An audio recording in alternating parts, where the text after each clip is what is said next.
Annyeonghaseyo, sekarang review drama 18 Again. Sebelum itu jangan lupa ya follow Twitter, Instagram aku, subscribe, like, and comment juga ya. Jangan lupa loncengnya biar update terus tentang drama Koreanya.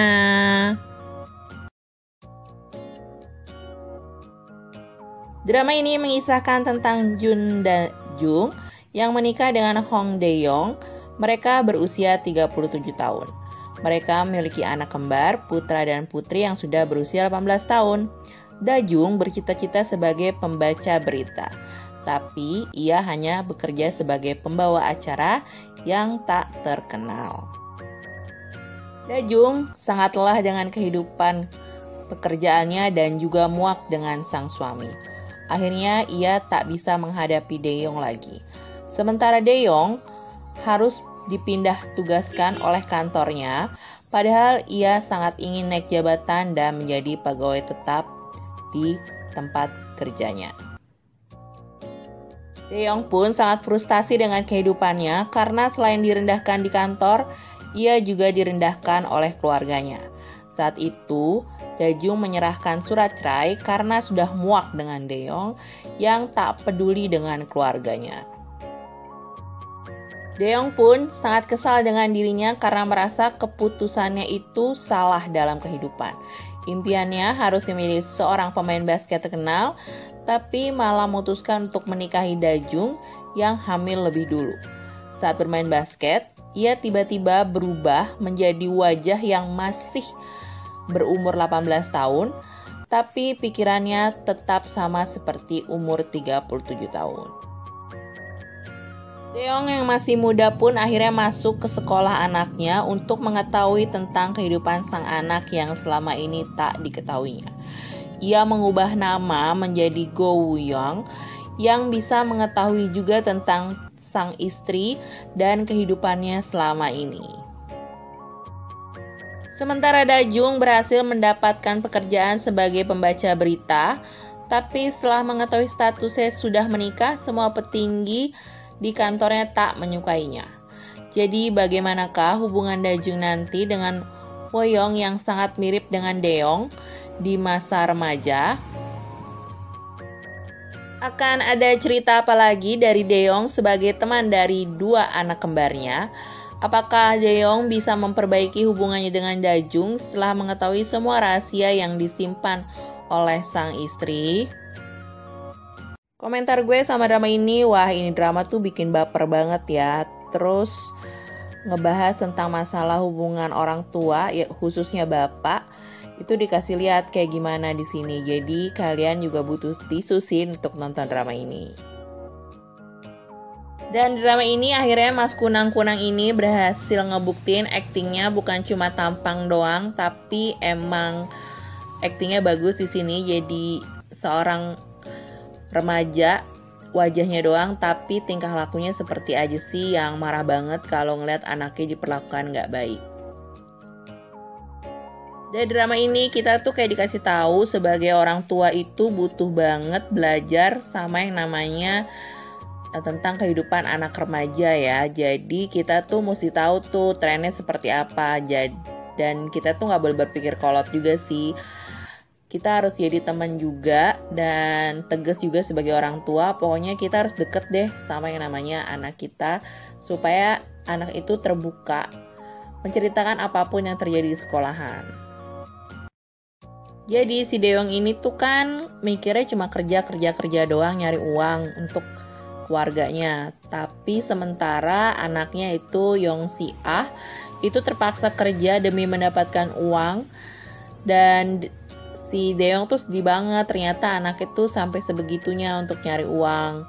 Padahal kan mereka masih di usia remaja yang ya mikirnya main-main dan belajar aja gitu.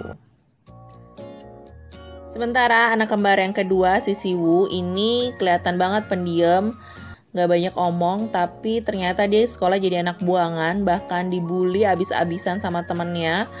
Dan yang belain si Si-ah doang. Jadi akhirnya Dae-yong tuh ngebantu anaknya untuk bisa masuk klub basket. Jadi misi Dae-yong ini untuk menjadi remaja tuh kayak ngebantuin anak-anaknya tuh lebih percaya diri lagi dan bisa terbuka sama orang tua seperti apa. Intinya tuh kita sebagai orang tua mesti tahu apa kemauan anak dan keinginan anak supaya bisa ngewujudin cita-citanya. Ada pelajaran lain dari drama ini buat para cewek-cewek, jangan pernah langsung terkesima sama wajah pria yang menggoda kita. Karena ini ada temen dan juga gurunya Daeyoung ini, dia tuh ternyata orangnya licik dan suka banget ngambil uang orang tua supaya bisa masuk ke kelompok basket gitu.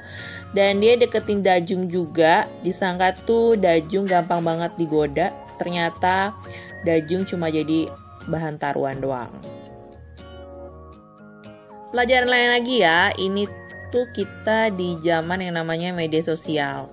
Jangan pernah langsung percaya apa yang diposting di media sosial karena kita nggak tahu tuh aslinya dan di belakang postingan itu seperti apa. Dajung awalnya tuh dielu-elukan karena emang cara mengebawa beritanya bagus. Tapi pas tahu dia tuh statusnya janda dan ada gosip-gosip yang lain ya, akhirnya dia dapat hujatan dan bukan hujatan buat dia doang tapi hujatan untuk anak-anaknya juga. Pesannya guys, buat kalian para pasangan, kalian tuh mesti saling terbuka apapun yang terjadi, jangan menyimpan masalah sendiri. Karena kan kalian udah menikah, harusnya bisa saling komunikasi, bisa saling share masalah kalian, supaya jangan dianggap tuh egois atau gak perhatian, padahal kalian tuh sedang memikirkan masalah kalian masing-masing. Ini juga ada pelajaran buat kita sebagai anak pada orang tuanya. Biasanya kita ngelihat orang tua yang gak perhatian sama anak, terlalu keras sama anak. Ayahnya Daeyoung tuh kayak dulu gak ngedukung dia untuk menikah, tapi sebenarnya dia tuh sayang banget akhirnya sama cucunya. Bahkan si Daeyoung tuh ngerasa bersalah juga sama bapaknya karena ngerasa pokoknya dia tuh bersalah banget. Dan akhirnya ada scene yang bikin mewek juga waktu bapaknya itu ngelihat Woyoungnya itu main basket, kayak inget sama anaknya dan tahu banget kalau itu kebiasaan anaknya. Buat kalian yang suka sama drama gak banyak mikir, gak banyak trik, dan gak ada peran antagonis sih yang terlalu jahat-jahat banget. Cuma emang di dunia kerja kan banyak yang gak suka sama kita ya. Ya kita kan emang gak bisa bikin semua orang suka sama kita. Jadi emang harus struggle juga untuk menjalani hidup. Makanya di sini tuh kalian butuh tisu juga untuk nonton drama ini, karena gue juga sedih juga sih ngeliat scene waktu pas Daeyoung itu ketemu sama bapaknya yang selama ini tuh nggak dia suka, tapi ternyata perjuangan hidupnya juga cukup keras gitu. Jadi ya kalian mesti nonton lah drama ini menurut gue karena banyak banget pelajarannya. Oke guys, sekian bahasan gue tentang drama ini. Semoga kalian suka ya. Kamsahamnida nonton. Annyeonghaseyo. Sampai jumpa di review drama selanjutnya.